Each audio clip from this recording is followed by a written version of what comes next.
반갑습니다. 모든 낙찰자들이 행복한 1% 기부에 동참하기를 희망하는 경매 채널 김도현입니다. 이번 사건은 부산지방법원 서부지원 4호구 다대동 도시 오른대 아파트 경매 사건입니다. 물건 종류는 아파트, 대지권 면적은 8.6평이고 전용 면적 14.8평의 작은 평수입니다. 토지와 건물 일괄매각. 도시 모른대 아파트는 기존에 월세를 받기 위한 어떤 투자자들이 매수에 많이 나섰던 그런 아파트입니다. 부동산 시장이 많이 하락했다가 아파트 낙찰가가 많이 떨어졌죠. 투자자들이 매수에 덤비지 않고 실사용자들의 위주로 시장으로 재편되면서 이 아파트의 낙찰가율도 떨어지고 매매가도 떨어졌습니다. 실제 그 집을 살 사람들은 이 정도 수준에서 산다라는 수준의 가격까지 내려간 거죠. 그러나 최근에 다시 경매 한 건이 나왔길래 자, 지금은 어느 정도의 낙찰가율을 기록할 건지 그리고 시장이 어떻게 되어 있는지 궁금해서 제가 이 물건을 수업 사건으로 선택했습니다. 감정가는 8,300, 한번 유찰돼서 80%인 6,640만 원에 진행 예정입니다. 소유자와 채무자는 누구 자, 같은 사람으로 보입니다. 자, 채권자는 현 누구라고 되어 있는데 법인인 것 같습니다. 자, 입찰 40일 전이고 사건 접수일은 1월 14일이었습니다. 그리고 11월달 약 10개월 정도 소요됐다. 자, 8,300이고 1월 14일 2020년 1월 14일 날 6,640만 원 진행 예정입니다. 일단 한번 유찰됐다는 것은 급격한 가격 상승은 없었다. 그래서 이 감정가의 매수는 경매 매수로서는 그 정도까지는 이익이 아니다. 즉, 이 금액보다 큰 상승은 없다라는 것이고, 자, 여기서는 아마 낙찰이 될 거라고 봅니다. 자, 물건 사진 한번 보여드리겠습니다. 한 번도 현장 안 가보신 분들도 있으니까. 자, 이렇게 생겼습니다. 건축된 지 뭐 20년은 충분히 넘었고, 그리고 복도식 아파트로 보입니다. 이렇게. 네, 구조도 나와 있네요. 이렇게 구조도 나와 있고, 네, 방 2개에 거실, 주방, 네, 이렇게 되어 있습니다. 이렇게. 주변은 아파트 단지들이 많습니다. 이런 소형 아파트 단지들이 많고, 최근에 지하철도 이제 최근은 아니죠. 어쨌든 몇 년 사이 지하철도 연장이 되어서 교통도 많이 편리해진 지역입니다. 자, 누가 거주하고 있는가 중요합니다. 누가 거주하고 있는가. 낙찰자 입장에서는 누구를 명도 대상자로 할 것인가가 낙찰가에 어느 정도 영향을 미칩니다. 자, 조사된 임차 내역은 없다. 소유자가 살고 있을 가능성이 높습니다. 현황 조사서를 보면 현장에서 거주자를 만나지 못하였다. 점유를 확인하지 못했다. 그리고 점유도 확인하지 못했고 누군가 와서 내가 임차인이다라고 권리 신고하는 사람도 없었다. 자, 그래서 조사된 임차 내역이 없다라고 매각 물권 명세서에 기재되어 있는 것이고, 주민센터의 전입세대 열람을 확인해 보니까 소유자 세대만 전입되어 있더라. 그러면 소유자 세대가 살고 있다라고 가정하고 이제 진행을 하는 겁니다. 자, 소유권 현재의 소유자 누구로 되어 있습니다.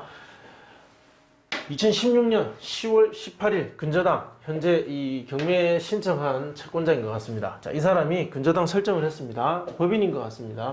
자, 채권 최고의 이 금액에 자, 이것이 소멸 기준이 됩니다. 날짜는 2016년 10월 18일이고 이 이후에 설정된 17년, 18년, 19년 자, 이 연도에 이렇게 후순위로 설정된 근저당, 가압류, 임의경매 자, 이 후순위 권리들은 전부 말소됩니다. 자, 이건 전부 없어집니다. 자, 제가 준비한 자료 보겠습니다. 자, 매수인이 인수하게 될 부담. 자, 조금 전에 등기부 현황 간단하게 확인하셨지만 인수될 사항 없습니다. 살고 있는 것이 소유자 세대다. 자, 그 사람이 채무자다. 경제적 상황 좋지 않다. 자, 관리비 연체됐을 가능성이 높고 그 관리비는 누가 낼 것이냐는 거죠. 자, 이것은 연도할 때 협상 테이블에 올라갈 것이다. 자, 그래서 얼마 정도 연체되어 있는지 이 사람의 성향이 어떤지 등등을 예측하기 위해서 관리비 연체 금액은 꼭 확인하시기 바랍니다. 각종 공과금은 관리비에 포함인지 아닌지 확인해 보셔야 됩니다. 그럼 임차인, 자, 조사된 임차 내역은 없다. 자, 점유자는 전입세대를 해보니까 소유자 세대더라. 자, 소유자가 살고 있다 가정하고 명도를 진행합니다. 명도 대상자는 소유자 세대. 자, 이 소유권자한테 인도 명령을 신청합니다. 잔금 납부 이래서 약 3개월 정도 소요됩니다. 통상적으로. 보통 한 달 만에 보통 끝이 납니다. 근데 이제 좀 길어지면 한 2달 정도 보셔야 되는 거고. 강제 집행은 200에서 한 250 정도 이상이 되고 200만 원 정도에 협상해서 내보내는 것을 권장합니다. 자, 관리비 금액이 얼마 연체되어 있느냐가 영향을 미치겠죠. 죄송합니다. 자, 명도 소송 가능성은 매우 희박합니다. 자, 시장 매물. 같은 아파트 동평형대 물건입니다. 자, 우리가 6층이니까 보시면 자, 이런 것들이 비슷한 층인데 1억 1천 호가하고 있습니다. 보면 호가 차이가 많습니다. 1억 1천도 있고, 자, 2층인데 8,500도 있죠. 8,500. 실제 거래 사례를 보면 굉장히 많습니다. 자, 이걸 보고 제가 하나 느낀 건, 자, 제가 생각할 수 있었던 건, 거래 사례가 월별로 그 월별 어떤 특징에 따라서 조금은 차이가 있지만, 어쨌든 전체적으로 거래량은 많았다. 이 거래량들이 단순히 실거주 목적의 사람들만 있을 것인가? 자, 그건 그렇지 않다고 봅니다. 자, 떨어진 금액대의 어떤 투자자, 이 금액대에 매수하려는 투자자들도 상당수 포함되어 있을 것이다.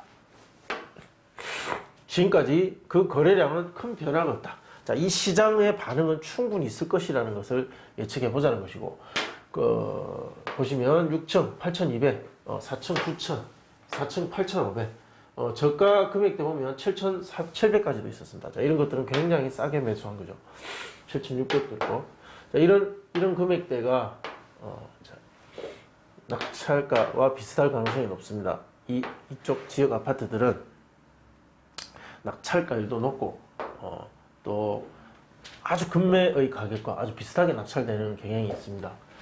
감정가는 8,300이지만 실제 거래 가능 금액은 저는 8,000에서 9,000 정도 사이. 현재 호가하고 있는 건 한 8,500 정도로. 이 금액 사이, 2천만 사이 분명히 들어옵니다. 자, 그럼 낙찰 사례는 많죠? 그럼 예상 낙찰가 분석해 보겠습니다. 자, 비슷한 아파트. 자, 다들 푸른과 도시 모른다. 자, 이 두 가지로 분석합니다. 둘 다 96년도 건축이고 14.7평, 14.8평. 자, 남동현과 남양. 자, 둘 다 3차에 낙찰됐습니다. 3차에. 자, 이 감정이 언제 되었는지는 모르겠지만 일단 3차에 낙찰되었다는 것. 3차가 유찰됨으로 인해서 9대1과 19대1의 경쟁률을 기록했다. 자, 3차까지 유찰된다는 것은 2차까지 별 매력이 없었다. 그리고 진짜 가격적 매력이 아니면 사지 않는다. 대신에 가격적 매력만 있다면 이렇게도 덤벼들여서 입찰한다. 자, 이것이 이 시장의 특징입니다. 감정가가 9,720, 1억 100일 때 거래 가능 금액은 8,000과 9,000이었습니다. 약간 거래 가능 금액과 감정가의 차이는 있었다. 그러나 3차까지 유찰됐고 엄청난 경쟁률까지도 기록했다. 둘 다 93% 정도였습니다. 그럼 비슷하겠죠? 이 정도 적용될 겁니다. 자, 8,000 하한가 적용하면 7,400.